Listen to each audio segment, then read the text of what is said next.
퇴근해서 돌아왔더니 집안이 아수라장이 돼 있고 한 달 병원비로 100만 원씩 깨진다면 어떠실 것 같나요? 키우기만 하면 행복할 줄 알았는데 무턱대고 입양했다가 일상이 지옥으로 바뀔 수도 있습니다. 정말 그럴까? 라고 생각이 들 수도 있는데 수많은 파연견과 유기견들이 안타까운 현실을 증명하고 있죠. 저희 역시 고유를 데려온 순간부터 개인 시간을 거의 포기하고 삶의 초점을 아이에게 맞추고 있어요. 후회하냐고 물으신다면 절대 아닙니다. 하지만 현실은 생각보다 훨씬 무겁고 벅찬 건 사실입니다. 그래서 오늘은 키우기 전에는 백날 고민해도 알 수 없는 입양 전 반드시 포기해야 할 6가지를 알려드릴게요. 영상 끝까지 보시고 6가지 중 단 하나라도 감당할 자신이 없다면 입양을 다시 한번 고민해 보길 바랍니다.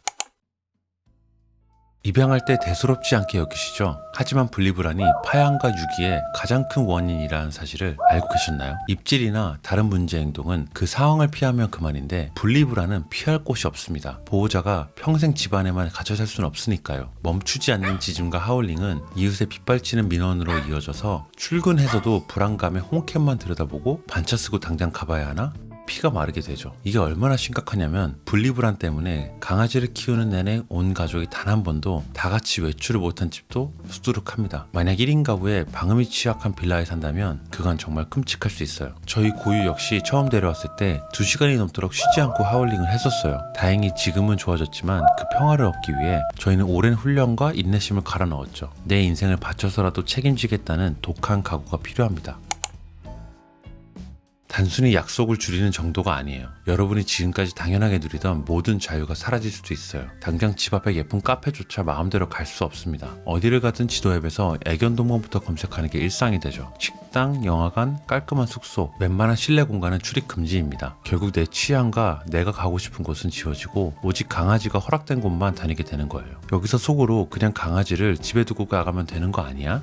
라고 생각할 수 있을 거예요. 앞에서 말한 끔찍한 분리불안이 없다 해도 하루 종일 당신의 퇴근만 기다린 아이를 텅 빈 집에 또 혼자 두고 나간다? 엄청난 죄책감에 발길이 떨어지지 않을 거예요. 마음 편한 해외여행은 사실상 포기해야 하고 훌쩍 떠나는 호캉스도 남의 얘기가 되는 거죠. 당신의 24시간은 더 이상 당신의 것이 아니게 됩니다. 안 키워보신 분들은 이 고통 절대 모를 거예요. 털이 짧은 단모종은 안 빠진다고 생각하는 분들이 있던데 아닙니다. 몇몇 종을 제외하면 그냥 온 집안에 매일 털이 눈처럼 내린다고 생각하시는 게 편해요. 매일 청소기를 돌리고 걸레질을 해도 뒤돌아서면 다시 털이 굴러다니고 밥 먹을 때 반찬에서 털이 나오는 건 기본이에요. 검은 옷이나 니트는 평생 옷장에서 꺼내 엄두조차 못 내게 되죠. 외출할 때마다 온 가족이 하루 종일 돌돌이만 굴리다 옷감이 상해버리는 건 그냥 일상입니다. 여기서 속으로 그럼 털 안 빠지는 푸들이나 말티즈 키우면 되잖아 라고 생각할 수도 있는데 털이 덜 빠지는 아이들은 그만큼 털이 무한정 자라게 돼요. 그래서 매일같이 속털까지 비껴주지 않으면 털이 돌덩이처럼 뭉쳐서 심각한 피부병으로 이어질 수도 있어요. 결국 온 집안의 털을 치우느냐 매일 강아지를 붙잡고 빗질 씨름을 하느냐의 차이일 뿐입니다. 깔끔한 집과 옷을 포기하고 15년 내내 이 지독한 관리 노동을 버텨낼 수 있으신가요? 가슴으로 나와서 지갑으로 키운다는 말 들어보셨죠? 보통 사료값이나 배변 패드, 예쁜 옷 정도만 생각하는데 진짜 재앙은 병원비에서 시작돼요. 강아지는 사람처럼 의료보험이 안 됩니다. 게다가 말을 못하니 조금만 이상해도 병원으로 달려가야 하죠. 한 번 병원에 가면 기본 10만원, 20만원은 우습게 깨집니다. 만약 이물질을 삼켰거나 소형견의 고질병이 쓸개골 탈구라도 오면 입원비와 수술비로 수백에서 1000만원까지 순식간에 증발하게 될 거예요. 가장 무서운 현실은 노견이 되었을 때입니다. 나이가 들면 백내장, 심장병, 암, 필연적으로 병이 찾아오게 되고 수십 수백만 원이 찍힌 진료비 수중을 수년 동안 매달 받아봐야 하죠. 그런데 이때 보호자를 가장 미치게 만드는 건 돈 자체가 아니고 어떻게든 살리고 치료하고 싶은데 치료비가 없어서 내 가족 같은 아이의 생명을 포기하거나 망설여야 하는 순간이 올 때입니다. 그때 느끼는 뼈저린 비참함과 죄책감은 말로 다할 수 없을 겁니다. 15년 동안 수천만 원의 병원비를 아이를 위해 기꺼이 바칠 준비가 되었는지 한번 고민해보세요.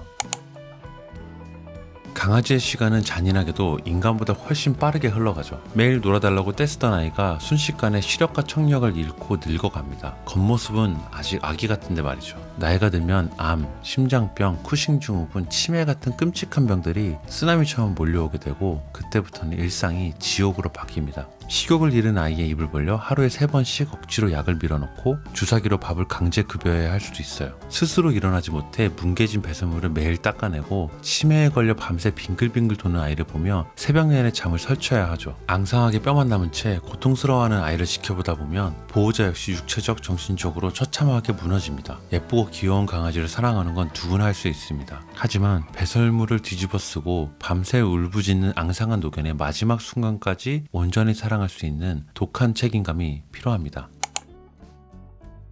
10년 이상을 함께한 자식 같은 아이의 숨이 멎고 내 손으로 직접 장례를 치르고 나면 보호자의 일상은 그날 완전 박살납니다. 아이가 늘 반겨주던 현관, 침대 한켠, 내 발끝을 따라다니던 그 작은 온기의 부재를 마주할 때마다 숨 쉴 수 없는 상실감이 덮쳐옵니다. 하지만 보호자를 가장 미치게 만드는 건 우울감이 아니라 끝없는 죄책감이에요. 하루만 더 빨리 병원에 갔더라면, 그 수술을 시키지 말았더라면, 한 번만 더 안아줄걸. 이 저주 같은 자책감의 늪에서 몇 년이 지나도록 빠져나오지 못하는 분들이 수두룩합니다. 강아지를 키운다는 건 결국 나의 소중한 가족을 내 품에서 먼저 떠나보내는 극심한 고통을 예약하는 것과 같아요. 이 잔인한 이별의 목까지 온전히 짊어질 각오가 돼 있지 않다면 입양을 심각하게 고민해 보셔야 합니다. 강아지를 키운다는 건 엄청난 행복과 기쁨을 함께하는 게 맞습니다. 그런데 반대로 엄청난 고생과 희생이 따른다는 사실도 절대로 놓쳐서는 안 됩니다. 입양을 앞두고 있다면 끝없이 희생할 각오가 있는지 한 번쯤 다시 생각해 보세요. 대신 확실한 각오와 준비가 되어 있다면 이 엄청난 행복 정말 추천드립니다.